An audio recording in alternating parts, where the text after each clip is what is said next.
Hey guys. Good morning. Me and Denny are back. I was talking a little bit to Liz this morning. She was sending me pictures of some big copper sheet engravings that the guy running Chris's class had done. And man, it was cool. It was a big, one of those Indian like palace buildings with the big columns and tops. Like the Taj Mahal. Yeah. Gosh, it looked incredible engraved. Yeah. So I was like, well, I'm going to have to start playing around doing some buildings. But today we're doing trading cards. I've got myself just a simple little scroll I sketched out this morning, just something to keep in practice. Denny, what are you going to be working on? I'm going to try and do a little desert scene. I don't do a whole lot of figure carving, but I made a belt one time like this. And Yeah. I'll try it on a trading card. Yeah. We'll see what happens. Well, and I know we had a lot of folks asking last time if they get to see the stuff we did Wednesday when it was done. I haven't gotten the chance to antique it yet, but there is Denny's pattern in real life. I am so bad at working with cameras. Me too. But yeah, so that's Denny's pattern. I think it just turned out fantastic. Those oak leaves really sit in that center nice and light.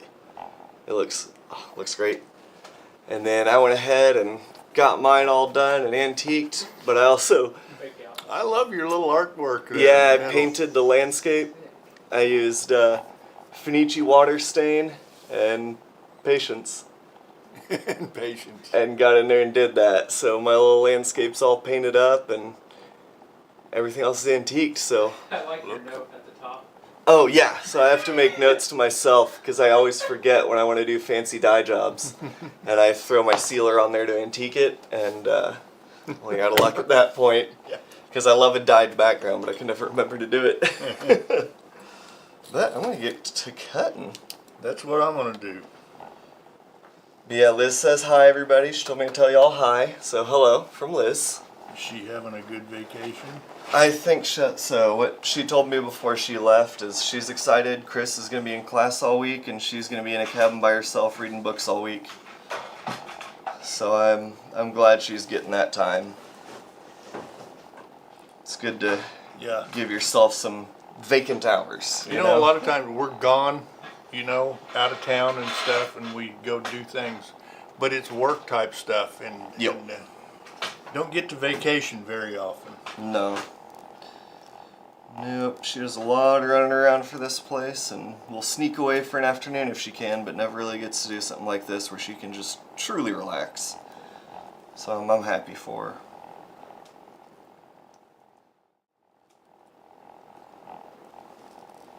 Oh man. Yeah, this is a tough day for us to talk. We both just sit here and doodle all afternoon if you let us.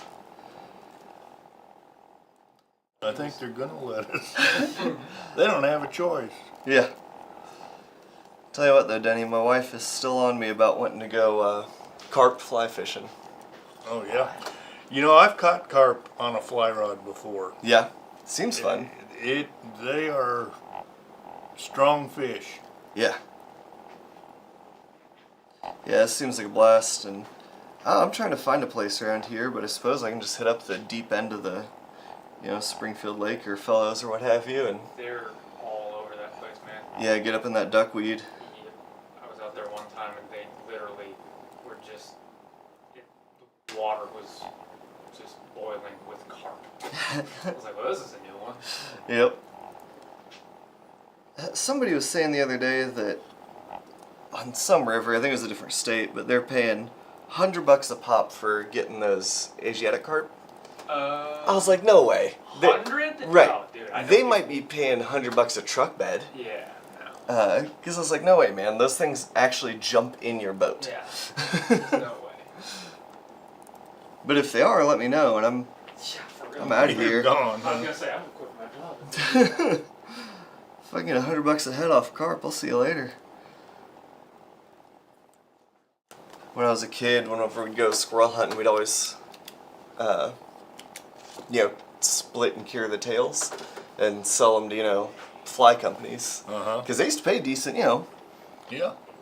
75 cents to $1 a piece, and you get a mess of squirrels, you're in pretty good shape. Enough little fun money to buy a few flies.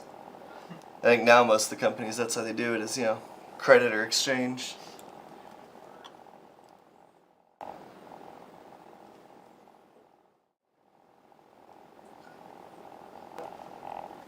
people didn't already know that, really let them know I grew up in the middle of nowhere. I've got one. It was we made fly using turkey feathers from a turkey I got that year. Nice. And I had just kind of started learning how to fly fish. I still don't really know. No one But I was knows. all hyped up. I'm like, all right, I can do this. I lost it like 5 minutes into it. I was No. like, well, that didn't work. That's rough. I mean, we could have made plenty more. I think he still has the feather. Right, but you don't have that one. Well, here you go, Ryan. The dandy says, how do you get past all the bone in carp? My answer, go catch crappie. You're not wrong. That's how you do it. That remains to be seen. The wife, she does a lot of like East Asian cooking, so we eat a lot of wild cuts of meat that I had no idea how to process before. But man, it's great. When we go hit up the butcher, it is dirt cheap. So I'm excited to see what she can pull with carp. Oh. My grandmother was a carp cooking Oh yeah, you've told me that. queen. Yeah. She was the best. I just like, like when Rusty butchered some cattle, he was, telling people what everything cost. I said, hey, I see you don't have, tail, tongue, or heart or anything on there. And he goes, I don't even know if I'm going to get those back. I said, well, if you do, let me know.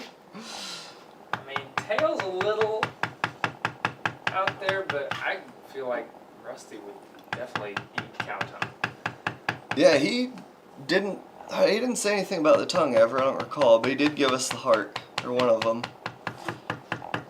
So we've got that. Amy's still scheming when we can have some friends over for a nice big dinner. But oxtail soup, man, it's good stuff. I really enjoy it. You're not just sitting there and eating tail steak. There's not that much meat to it.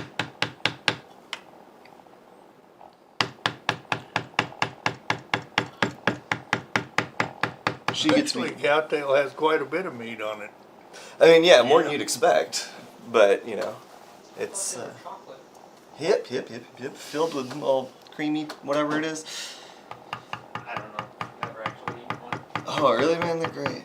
I mean, they're one of those just like sugar bombs. Yeah, I can't deal with that kind of sugar stuff. Yeah, I haven't eaten one probably in years, and that's why I'm still alive, but... Loved those things as a kid. They were my brother's favorite. Those, and he also loved circus peanuts, which I still cannot forgive him for. I think those are just for packing boxes to ship.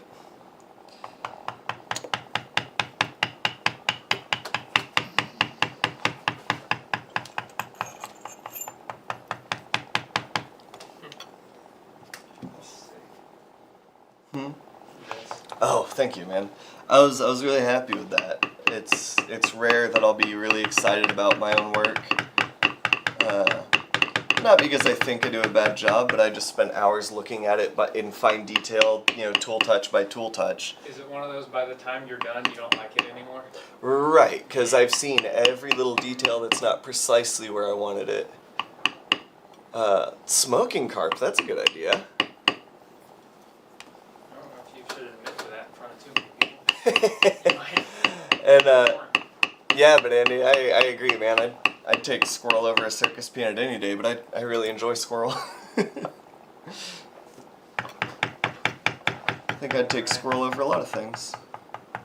Just zooming way in on your work, Ryan. Follow your heart. Oh, nice. Oh, that looks so cool at that angle. Yeah. It looks like you're actually looking down the wall. Yeah. Check that out. That's funny. Making my work look better than it is. That's pretty. Dude, that's... It really is. Man, and I had a couple people ask me yesterday when I got done, like, all the, like, variegation and the greens on the grass and the bushes and stuff and the water. The secret to that is, well, the burnish. Get a good burnish helps immensely. But also what I did is I just did a very bad job dyeing it. I just did not care if I got even color, because I know that leather is going to show through and cause some modeling in those colors to get the more textured feel. Yeah. I mean, did it perfect, it wouldn't look. It'd be flat. Yeah. Yeah. Like water isn't perfect. Water, different, perfect. Yeah, that's true. So I'll annoy you and be the random question to the side of the room now. Do it. Do you, kind of like what I was just saying, I guess it's for both of you. Yeah. By the time you're done with the project, are you kind of sick of seeing it sometimes? Or is that not a thing? It depends. To me, getting finished is my goal. That's what I'm, because I was telling Ryan yesterday, he said, I forget what the subject was, but I said, really, I'm just pissed at myself until I get completely finished. I don't know what it's going to look like. Yep. Oh, that's right. It was, I was peeking at his pattern when he was starting to tool it up, and he had just had the swivel knife work done. And I mentioned that's one of my favorite parts, is when I get done cutting my pattern in, because you really get to see the full, exactly where your flow is landing. Because it's hard to tell from the drawing, and like we said last time, you can always cut better than you can draw, so it's not going to end up exactly where you drew it.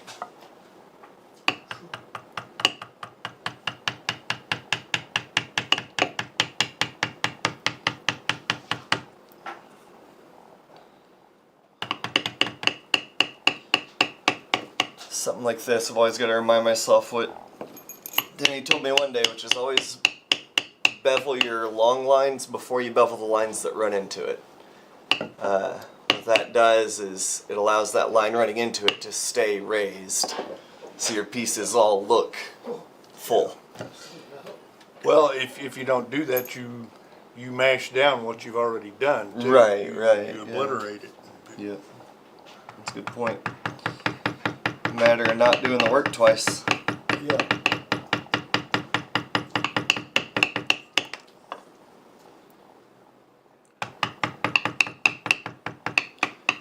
We need to make just little bitty dead weights, but put some tungsten in them or something so they're still heavy.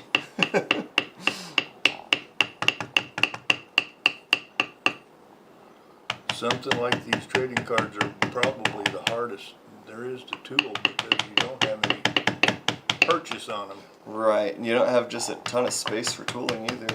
Yeah. But it's a good little challenge. I was just realizing this morning as I was leaving the house, I've got 4 trading cards from tooler friends, up on my mantle in my living room. So these are always a fun thing to trade with folks.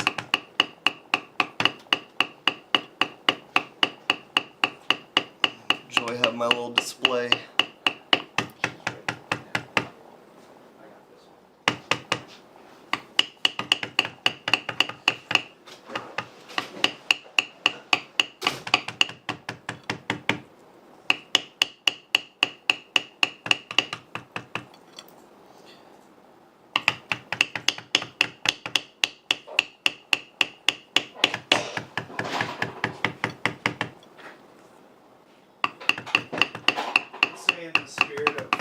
Cards. We're getting ready to, myself and Liz are prepping the hexagon project.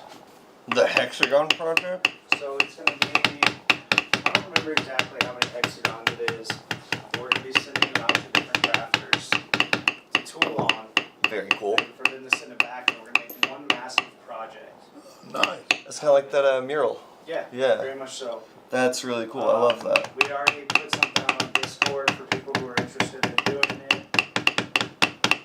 And just like a few people on Discord, they talked about like how, I don't think I'm ready for this, and we encourage them to do it anyways. Yep. Like, it doesn't matter what skill level you're at for this. Well, and you saw, a year or two ago when I did the one when we were in here doing the Herman Oak mural? Mm-hmm. I was not even in the same ballpark as I am now with my tooling. But it was still something that, it's really exciting when someone asks you to do something like that. Because even if you're nervous and don't think you're ready for it, the person that asked does. So that's a good little boost to the esteem. This one I think Denny, the one that she's going to have you do, is going to be the centerpiece for it. And then like each year we're gonna do a different person. Like we might like reach out to Don Gonzalez to see if he wants to do one and make it Chris Andres, like somebody, you know, that our customer base recognizes. Yeah. But then we want to put people in there that are just our customers as well. So like Right. anyone can be a part of it. There's just a requirement of you have to send it back. Yep. There's that. And if you don't, we'll find you. And then we're going to take it to Sheridan with us next year and display it at our booth. Good. And then it'll be a display on the store floor for however long he decides to live out there. Next 30 years. Yeah. And then it's going to be a yearly thing. That's the plan. Now, plans change. Keep that in mind. Not around here. But the plan is to do it for an entire, to make it a yearly thing and then take it to Sheridan and auction it off for some good. I love it. Yeah. Sounds fun. Yeah, the goal is to auction it off and create a leather scholarship for somebody using that money. Yeah. Great. That's the goal. I love that. Yeah. Something like get them into a specific class, or just, hey, here's enough to get you started. Something along those lines. Yeah. That's something we have to work out. We're gonna work with Details pending. Yeah, we're gonna work with Leather Crafters Journal on that, and the board that runs the Al Stolman and Ann Stolman Awards. Yep. So it's gonna be fun. I'm excited for it. Yeah, So we I already have think all the that's things great. picked out. I think we're gonna start it next month. We were waiting for Liz knew she was going out of town, and there's a lot happening, so Yep. just kind of letting all the stuff that's in play work its course, and then we're gonna start on it. Very So cool. look out for that. And if you want to participate in it, you can hop on our Discord and let me know, or shoot us a message, email us, whatever it might be. We will not keep anybody. I love when we can get our customers in on stuff. We're calling it the hexagons are the bestagons projects. Makes sense. Yeah, and Liz loves her hexagons. So.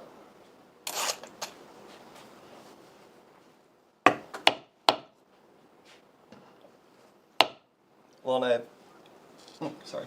I enjoy it too, because I know it's a pretty standard thing for, companies to say, oh yeah, we love our customers and that's what we're always thinking about when we're doing our work. But around here, our customers are crafters, so when we're packing orders, it is really just thinking, okay, if I got this order, would I be happy with it? So it's always fun to go through and see some of the work our customers do with what we're able to send them.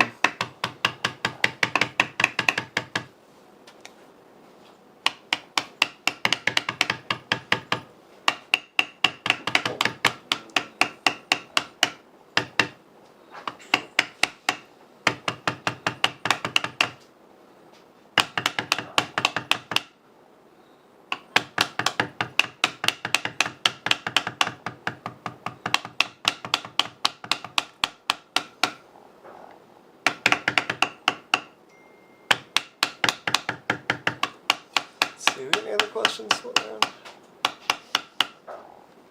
Thank you, Omar. I really appreciate that. I had a lot of fun working on that piece.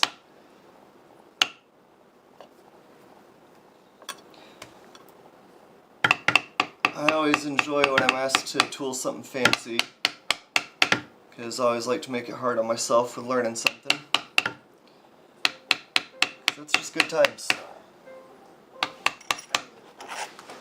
Project is the best practice, actually, Yeah, I agree.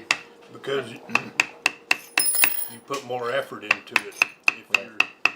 If you just got a piece of scrap leather, and there's nothing wrong with practicing on scrap leather, but if you're just doing that, 9 times out of 10 you say, oh, that's good enough, this really doesn't count, so you Yep. don't put yourself out there like You you would stop if you were early, or doing a project. yeah.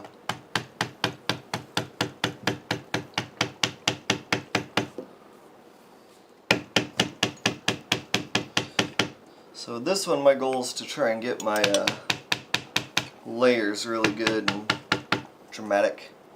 I'm using I've always called it a center liner. Oh, that one.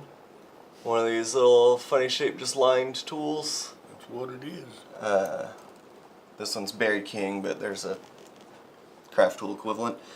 But they're just usually around your flower centers how you kind of push back those petals and give it some room to breathe. And I love using it for stuff like this. Bye, Justin. I'll be back. Miss you already. Actually, Do you, shallow beveler. when you're heading into a project, do you sometimes have like, all right, this one I'm focused on this part of it, if it's something you're working on, or is it like based off each project, you know this is going to be the tough point, so? Yeah, it depends on the project. There's a few things that are almost always going to trip me up or take a little extra care. But since I can keep those in mind, it's never too big of an issue. But then on any particular project, I mean like the landscape carving, there's a lot of stuff in there that you're never going to run into on Western tooling or anything of that nature. So it's a lot of just getting yourself in the headspace for the project at hand. You got any thoughts, Denny?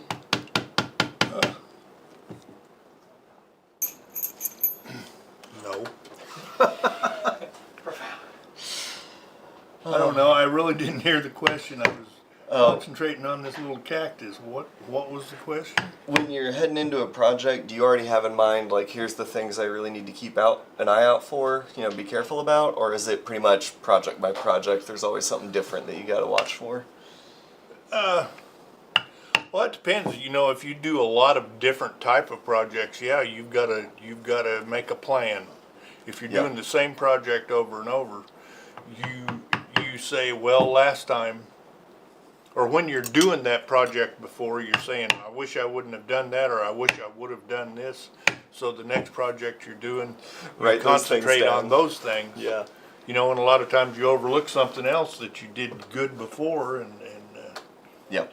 but yeah, there's no right and wrong way to do things. You just need to approach each one, with a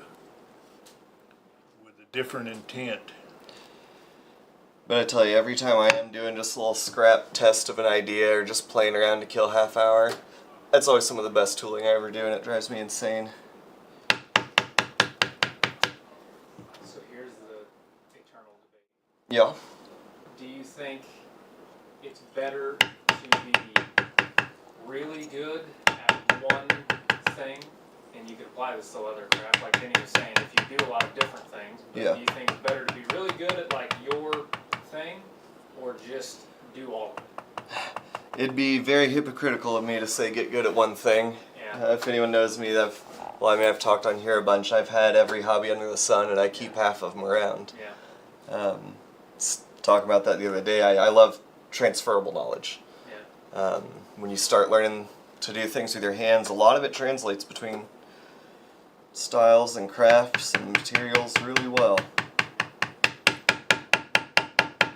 I don't know. Isaac's asking us the big thinking questions. I'm kind of the mind that I'm still trying to learn what I want to do with one particular type of thing. I don't always do exactly the same thing, but it's the same general area. Yeah. I'm a Western floral carver, but I do it in more a Sheridan, I guess you could call it a Sheridan style. Kind of an Ozark hillbilly Sheridan style. I like it. But yeah, I mean, if I feel like I have that perfected, then I probably want to do something else, but I don't yet. Yeah. I jump around all the time. I think that's the thing too, is there's no intrinsic value in one way or the other. You just gotta find out what your brain likes. I was gonna say, so you think it just kind of comes down to what makes you, it sounds cheesy, but what makes you excited to do work? Do you want to, like Denny said, he likes doing his Western floral, that's what he likes, and for you, you're like, I like this one day, and then now I want to do something completely different. Whatever game plan keeps you working. Yeah. When I did glasswork, I was making marbles, and there's a market there for like art marbles. It's not huge, and everybody knows each other. So you got to be doing good work, and you got to be selling honestly. And I realized I was just falling short on a few things. A couple customers talked to me, and they weren't mad, just letting me know. So I just picked 3 different styles of marble, and that's all I did for about a year. Just those 3. Different colors, variations, but I just quit doing the experimental work for about a year. And man, that really caused my work to skyrocket in quality. I had much more focused efforts. Now everybody don't go telling on me that I forgot to bevel some lines before I did my pear shader and backgrounder.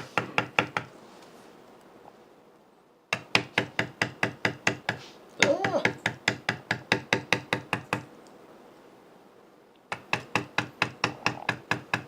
How's it going over there, Denny?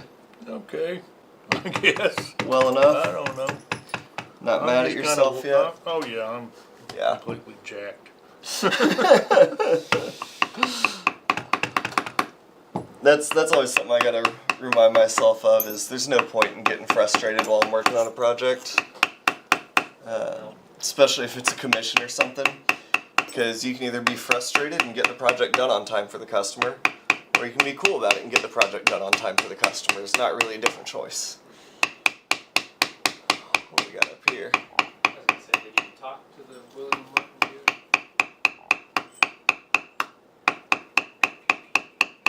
Oh yeah, absolutely.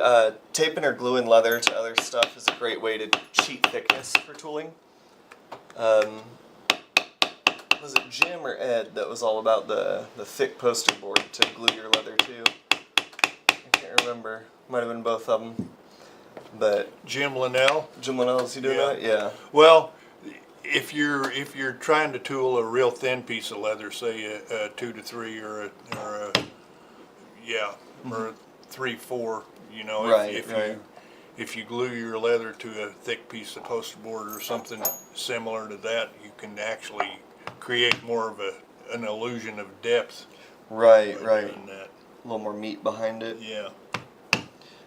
I just went ahead and cut myself out like a 20-ounce trading Well, card. you did, didn't you? I just grabbed what other leather I had nearby and went for it. I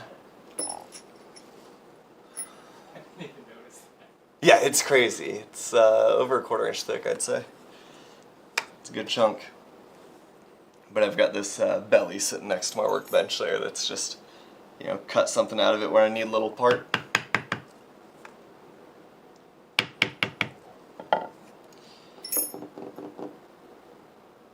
Got the beveling. Got my little stops. Put you in there. I always feel like I'm taking attendance as I do a project.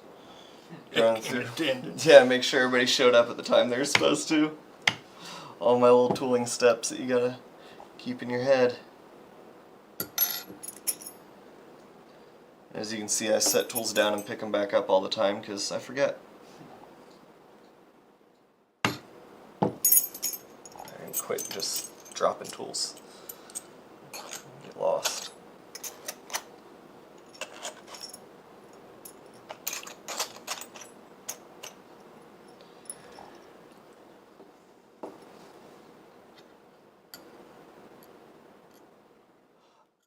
Oh, I'm seeing now what you're doing, William. Sorry, I misread that. Now I'm double reading it. He's talking about taping it down to a large piece of like cardstock, so you have somewhere to plant your hand while you're tooling, Oh. and it won't scoot on you. Yeah. That's just downright clever. Because you can still rotate it and move it. You're not taping it to your block, but you still have something to anchor to. Yeah. I know you're not supposed to anchor when you're doing tooling, but I anchor when I do everything. I like it. It's handy. Except glasswork, I learned pretty quick not to do that. I would imagine that doesn't end well. Hot glass or a torch nozzle does not give you great anchoring positions.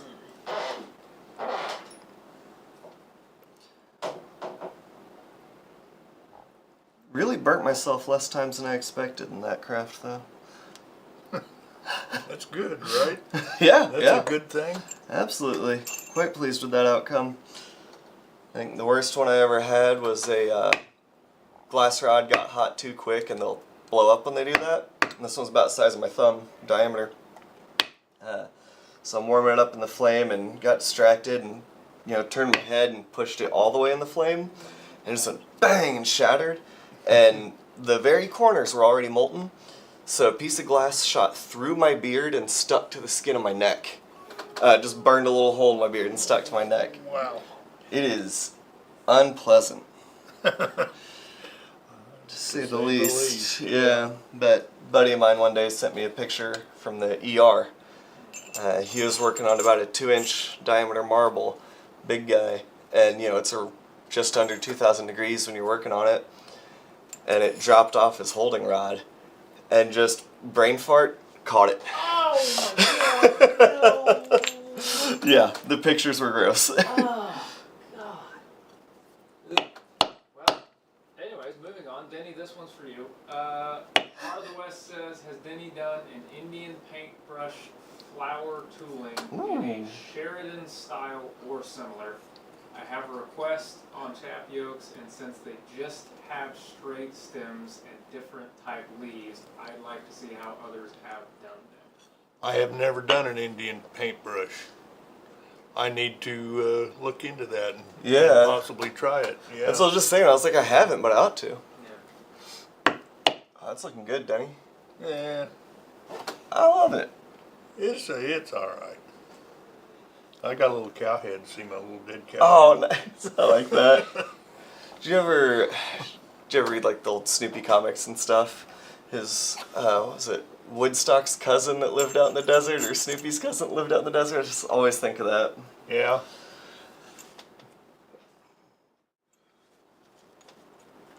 I don't know. When I was working at Seidel's, he had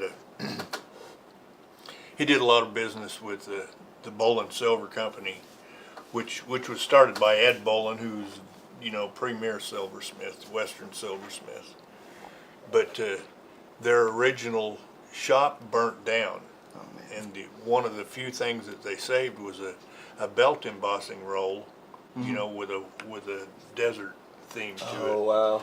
And so we used, and Keith somehow ended up with it, but we used that belt roll, but we didn't leave it like that. We would go in and hand tool it, you know, hand bevel it, hand bevel everything, and kind of deepen it a little bit. And I always thought that was pretty neat.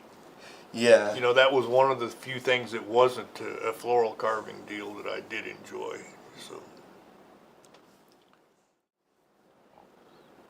well, I think I'm finished with mine. I'm cutting in a couple scratches from a cross hatching, but that's about it. That's the reason Liz was sending me engraving pictures, is she knows I've been working on learning how to, you know, emulate that metal engraving style in leather, because I just love that really fine crosshatch shading and such. Mm-hmm. It's a good time.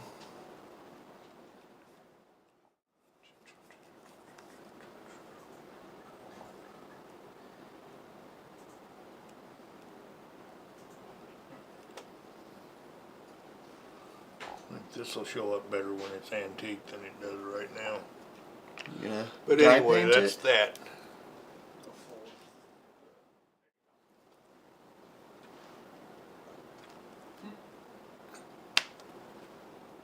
Kind of elementary, Jackson. If you aren't willing to start there, then Yeah. you never get anywhere. Yeah. I think I can live with that too. We're too fast, Denny. It's only 11:30. Go through and do something to it, or grab us some more leather. But, You go right. huh? Oh, yeah. You go top. There we go. Nothing terribly fancy, but like I said, just a nice little scroll to get my day started. Looks good. Thank you. Looks very good. Nice big deep deco cuts on that thick leather. Yep. Little vomiting flower. Yep. That's what Clayton always called them. Vomiting flower. Yeah.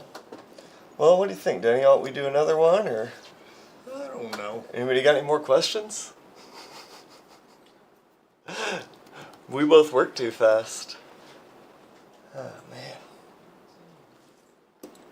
Well, I've been picking up more commissions lately, asking for fancier work, so that's been fun. Yeah, you're doing some knife This sheets. might be fun. Yeah. William said minimalism is a good style of fine art, which makes me curious. Hmm? Denny, how do you feel about minimalist stuff? I wish I could do a good job of Yeah. minimal. Yeah. My problem is once I get started, I can't stop. I Yeah. just keep filling in more and more and more Right. and more, you know? Well, I was just, and it wasn't even like to get you to hate on it, but Right. yours is the complete opposite. Like you said, it's fill it all in. Maximalist. Like, Yeah. Yeah. Yeah, I agree exactly what Denny was saying. I think that's something I've always admired is people who can work in a really, really trimmed down style. Yeah. Because if you're working in a trimmed down style, or like minimalist style, you have nothing to hide your mistakes. If a line is a little bit crooked, boy, you can tell because there's nothing covering it. There's nothing breaking that line. There's a guy named Chester Hape who was a saddle maker from Sheridan, and he did a saddle with roses on it, and it was the plainest tooling that I've ever. There were lots of vines, but not much in the vine. It was just you saw the Just enough to make the flow the work. stickers and the flower, but there wasn't a lot of busy work inside of it, and it was beautiful. And I always wished I could do that, and I've tried it. And, tried something else afterwards. well, it's like, it happens a lot with like what me and Justin do is the whole photography thing. You see something, and everyone's like, well, it's just a picture. It's like, yeah, but have you tried to do it? Right. And it's like, especially coming from someone like you that can do what I think people would look at and be like, oh, that's way hard. But even you're saying like, no, I've tried to do that part. I can't even figure it out. Yeah. I think it almost plays back into like what we were talking about earlier. You have to do what you're interested in, if that makes sense. Because like you said, your brain wants to fill that space in. Yeah. So if you try to not fill it in, it's just not what your brain wants to do. Yeah. And as long as you're still pushing yourself to try out more stuff and learn more stuff, you'll do great. I think it's easy to get too wide of a net going or to just not try to learn anything. Find the balance of like pushing yourself, but don't just abandon whatever your natural style is. Yeah. Right. Well, you just try to perfect your style to do elements in your style that you've never been able to do before, but always wanted to do. I mean, I think we all have in our minds something that we would like to emulate. Yeah. You know, we have a style or a picture of something. No matter what project it is, you've got this thing that you would like to do with it. Mm-hmm. You know, but there are certain elements that you can't accomplish, you know, with that particular project. Yeah. But maybe you can learn how to do it with the next project. You know, that's my thing. That's how I always, you know, if I have a style, it changes from one project to the next. I do honestly believe that. Yeah. I'd say about the most consistent thing that can pin down either of us is you've always got these really fine stickers on the inside, and I think they look fantastic. And then I do the huge acanthus leaves. Yours is more of a traditional style, but it's an offshoot from that even. Right, right. Yeah, it's not much of a tooling style that you see a ton of, which is not what I was going for. I mean, people do this by all means. I'm not doing anything new here. But it's really fun, and I think it's tough, but it's fun to find your style. Something I'm excited to talk about in that class I'm doing next month, because I think there's not enough art classes in the leather world. Yeah. So I'm kind of hoping I can provide a little bit of that. Yeah. I was kind of thinking that. Do you think enough leather crafters view themselves or leather crafting? Do you think they approach it as art as much as they should? There are two different types of leather work. Mm-hmm. Yeah. One, you do it for money. Period. Yeah. You're making a series of products to sell. Yep. Right? Another one is you need to make a living. Well, I guess there's three different kinds. Another one is you need to make a living, but you also want to do something special with every project that Yep. you do. Sell what want, you you can want kind of each one to mentality. stand out. Yeah. And then another one, that one you're still trying to make money, but you're trying to incorporate, I guess, art or craftsmanship into it. Mm-hmm. And the third one is just purely craftsmanship, and Yep. artwork. That's all you're interested in, because that if you put as much time in it as you want to make that the very finest thing that you can do, you'll never get paid for your time. Yep. Enough to call yourself well Paid. off. Yeah. Yeah, that's always the tough balance. Yeah.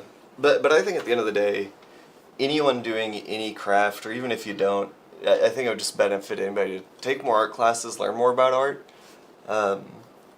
It goes back to that transferable knowledge kind of thing. I've always claimed that I wish I would have taken a lot of art classes in school. Mm-hmm. Right, you take an art class, you don't think, well, what am I going to do with this outside of art? Well, Any class is not so much what you're doing with your hands, it's how you're learning to think, how you're learning to approach the issue, and that's what you can take with you out of art classes to just about anything. Because art's all about having something you're set out to do and knowing how to actually get there. And that's why when you're in school, you see the college galleries with these giant artist statements that are really, heady and philosophical. And they seem silly, but in that context, that's the right time for it. They're being assessed on their ability to create the art they intended to create. Now in a museum, you don't see those anymore because we're not grading their work. No one attending a museum is grading their work. The merit kind of stands on its own. But I think learning that artist statement kind of mentality helps when you're wanting to develop your own style. You know what you want it to look like. You know how you want it to flow, like in tooling. So learning how to explain that to yourself makes it a lot easier to figure out how to do it. So yeah, take some art classes. Learn as much as possible at all times. Yeah. That will always be my advice. Well, shoot. I'd say we got about as far as we can with that one. Have we bored you guys enough? I know, you just want to sit here and watch me and Denny have coffee and wax philosophical about leather and art. If you want that, let Liz and Tony know, we'll do it. Well, But hey, y'all have a great day. Thanks for hanging out for a little bit. Trading Card Friday is a little more casual, anywho. Yeah. But these will be going into our stack to get sent out however we normally do that after we get them antiqued. Yep. See you next week. Yep. Have a good one. Bye.